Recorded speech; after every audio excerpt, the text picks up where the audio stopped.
তোলো, হ্যাঁ তুলে রাখো তুলে রাখো। এই এই এই এই এই হ্যাঁ হ্যাঁ, বাহ বাহ, গুড।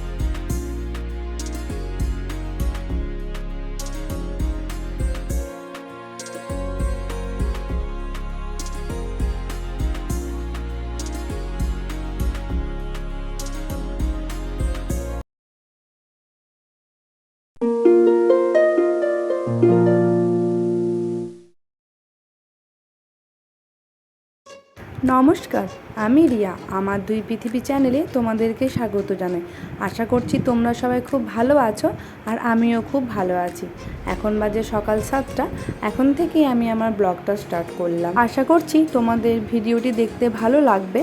আর যদি আমার ভিডিওটি দেখতে তোমাদের ভালো লাগে তবে অবশ্যই আমার চ্যানেলটিকে সাবস্ক্রাইব করে দিও, আর লাইক করতে যেন ভুলো। তোমাদের একটা লাইক ও সাবস্ক্রাইব আমাকে পরবর্তী ভিডিও বানাতে মোটিভেট করবে। তো চলো ভিডিওটি কন্টিনিউ করা যাক। সকালবেলায় ঘুম থেকে উঠেই তোমার দাদা আজকে পুরো গাছে জল দিয়ে দিয়েছে, যেহেতু গাছের পাতাগুলো শুকিয়ে যাচ্ছিলো প্রচণ্ড রোদের জন্য। তাই বাড়ির সমস্ত গাছগুলোকে খুব ভালো করে পাতাগুলো ধুয়ে দিয়েছে, আর গাছগুলোতে খুব ভালো করে জলও দিয়ে দিয়েছে। তোমাদের দাদাভাই যেদিন গাছে জল দেবে মোটামুটি হাফ ট্যাঙ্কি জল তোমাদের দাদাভাই শেষ করে দেয় গাছে জল দিয়ে। আমিও এইদিকে কাচাকুচিগুলো করে নিলাম, তারপর স্নান ছেড়ে একদম পুজো দিয়ে রায়কে ঘুম থেকে উঠিয়ে নেবো। ঘুম থেকে উঠিয়ে রায়েরও ওষুধ আছে, সেটা আবার ওকে খাওয়াতে হবে। ও ছোনা, এই রে, এই আবার ঘুমিয়ে গেল দুডুন। ও ছোনাটা বাবা, এই গালটা লাল হয়ে গেছে তো, এইদিকে চেপে শুয়েছিল নাকি মামা?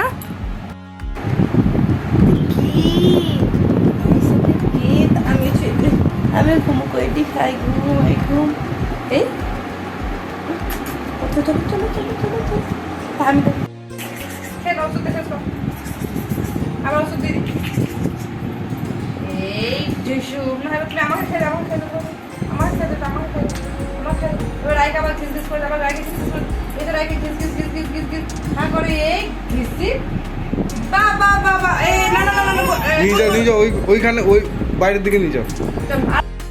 রায়কে অ্যান্টিবায়োটিকটা খাওয়ানো হচ্ছে বিশাল ঝামেলার কাজ। ওকে যতবারই অ্যান্টিবায়োটিকটা খাওয়ানো হচ্ছে ও কিন্তু পুরো বমি করে দিচ্ছে, তাই ওকে খেলার ছলে দুবার একবার করে খাওয়াতে হচ্ছে। অ্যান্টিবায়োটিকটা ডাক্তারবাবু সকাল 8টা ও রাত্রি 8টায় খাওয়াতে বলেছিলেন, তো সেই মতোই খাওয়াচ্ছে। ওষুধটা খাওয়ানোর পর 10 থেকে 15 মিনিট গ্যাপ দিয়ে ডাক্তারবাবু খাবারটা খাওয়াতে বলেছেন। তাই এদিকে এতক্ষণ আমি ভাতটা বসিয়ে নিই, আর রায়ের খাবারটাও রেডি করে নিই। রায়ের খাবারটা রেডি করে তাহলে তারপর রায়কে খাইয়ে দেওয়া যাবে, আর আমার এদিকে ভাতটা করতে আস্তে আস্তে হতে থাকবে। ভাতের চাল ধোয়ার এই জলটা সবসময় আমি গাছের মধ্যে দিয়ে দিই, এতে করে দেখেছি গাছগুলোতে না খুব ভালো ফল হয়। টমেটো গাছটা নিজে নিজেই হয়েছিল, তো দেখো টমেটো গাছটায় কত ভালো টমেটো হয়েছে। কথা বলতে বলতে রায়কে খাওয়ানো টাওয়ানো সব কিছুই হয়ে গেছে। আর আমাদের টিফিনে এইদিকে বানিয়েছিলাম হচ্ছে একটু কলাই সেদ্ধ। এত গরম পড়েছে এখন আর রুটি খেতে ভালো লাগছে না, তাই আজ একটু মুসুর কলাই সেদ্ধ, সাথে একটু শশা নিয়েছিলাম। কলাই সেদ্ধ দিয়ে মুড়ি খেতে বেশ ভালো লাগে, আর এই গরমে তো আরও ভালো লাগছে। আর আমার রুটি খেতে কিন্তু খুব একটা ভালোও লাগে না। আর তোমাদের দাদা ভাইও কলাই সেদ্ধ দিয়ে মুড়ি খেতে খুব ভালোবাসে, কিন্তু তুমি কোনো আলুর তরকারি বা আলু চচ্চড়ি কিছু করে দাও সেগুলো দিয়ে কিন্তু ও মুড়ি খেতে একটু ভালোবাসে না।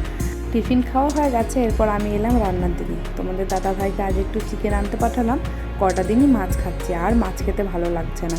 আর রায়কে ওইদিকে টিফিন খাইয়ে দিয়ে ঘুম পাড়িয়ে দিচ্ছি। ওই 11টা মতো বাজবে, তখন তুলবো, তখন ওকে যে কোনো একটা ফলের রস খাইয়ে দেবো। আজকে একটু মুসুম্বি আছে বাড়িতে, ভেবেছি মুসুম্বি রসটাই করে নেবো। তো এদিকে আমি সয়াবিন, আলু আর বরবটি দিয়ে আর নেনুয়া দিয়ে একটা তরকারি বসিয়েছিলাম। আমি এটাকে নেনুয়াই বলি, অনেকে এটাকে পুরুলও বলে থাকে।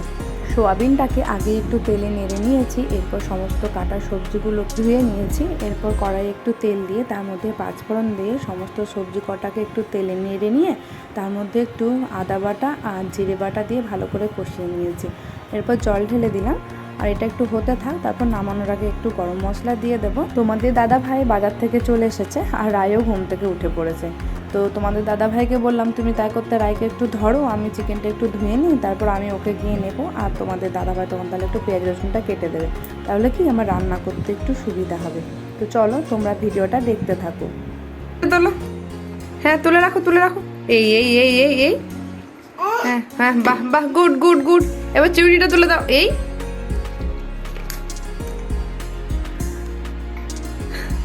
এটা হ্যাঁ রেখে দাও ওখানে। বা বা বা বাবা কি গুড গার্ল গো। এ যা হ্যাঁ দাও এ না সব রেখে দাও ওখানে, সব রেখে দাও, একটা একটা করে রাখো। বাবা কত গুছাচ্ছে আমার সোনা।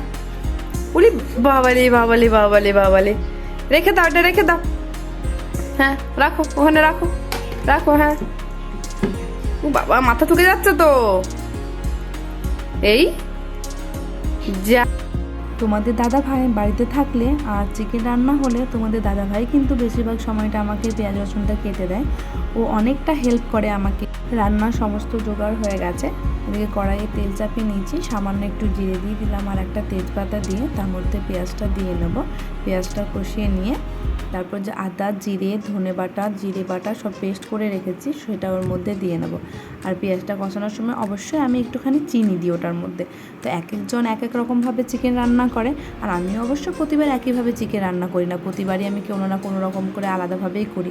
দিয়ে আমি একটা এলাচও দিয়েছিলাম, যেটা আমি তোমাদেরকে বলতে ভুলে গেছিলাম। এরপরে এর মধ্যে আমি আদা জিরে পেঁয়াজ রসুন বাটা সবটাই অ্যাড করে দিয়েছি। এটাকে খুব ভালোভাবে কষিয়ে নেব। আর মশলাটা কষিয়ে নেওয়া হয়ে গেলে তারপর আমি চিকেনটাও দিয়ে দেবো। অবশ্যই এখানে হলুদও আমার দেওয়া হয়ে গেছে, আর আজকে একটু সামান্য লঙ্কা গুঁড়িও দিয়েছি। তো দেখা যাক মনু এটা কীরমভাবে খায়, কারণ ওকেও তো হালকা হালকা এবারে ঝাল খেতে শিখতে হবে। ও তো বড় হচ্ছে, আর বাইরে কোথাও খেতে গেলে না ওকে নিয়ে খুব সমস্যা হয়, ও ঝাল খায় না বলে। সবাই খাচ্ছে আর ও যখন খায় না তখন দেখে আমার খুব কষ্ট হয় যে সবার বাচ্চারা খেতে পারছে, আমার বাচ্চা খেতে পারে না। তাই সব খাবারে এখন একটু একটু করে ঝাল দিচ্ছি। শুকনো লঙ্কা গুঁড়িটা সব খাবারে দিই না, চিকেন বলেই দিলাম।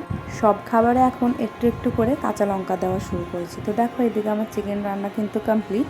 সব কিছু কাজকর্ম সেরে এরপর রায়কে স্নানও করা হয়ে গেছে। রায়কে আজকে একটুখানি ভালো করে সাবান মাখিয়ে স্নান করে দিলাম, আর ভালো করে গায়ে একটু বডি লোশন লাগিয়ে দিলাম। গ্রীষ্মকাল হলেও রায়কে কিন্তু প্রতিটা দিন আমি তেল মাখিয়েই স্নান করাই। ভালো করে তেল দিয়ে মালিশ করে দিয়ে তারপর ওর গায়ে আমি জল ঢেলে দিই। সপ্তাহে একটা কি দুটো দিন ওর গায়ে কিন্তু আমি সাবান দিই। খুব একটা বেশি ওর গায়ে আমি সাবান দিই না, আর প্রয়োজনও লাগে না। এখন বাজে বেলা 12:30 মতন। এখন রায়কে আমি লাঞ্চটা করিয়ে নেব। তো চলো বন্ধুরা, আজকের ভিডিওটা আমি এখানেই শেষ করলাম। তোমাদের সাথে আবার দেখা হবে নতুন কোনো আরেকটি সুন্দর ব্লগ নিয়ে। সবার কাছে শেষে আমার তোমাদের কাছে আরেকটা অনুরোধ, যদি আজকে আমার ব্লগটি তোমরা প্রথম দেখে থাকো তবে অবশ্যই আমার চ্যানেলটি সাবস্ক্রাইব করে নিও, আর লাইক করতে যেন ভুলো না। সবাই সুস্থ থেকো, সাবধানে থেকো, ভালো থেকো। ধন্যবাদ।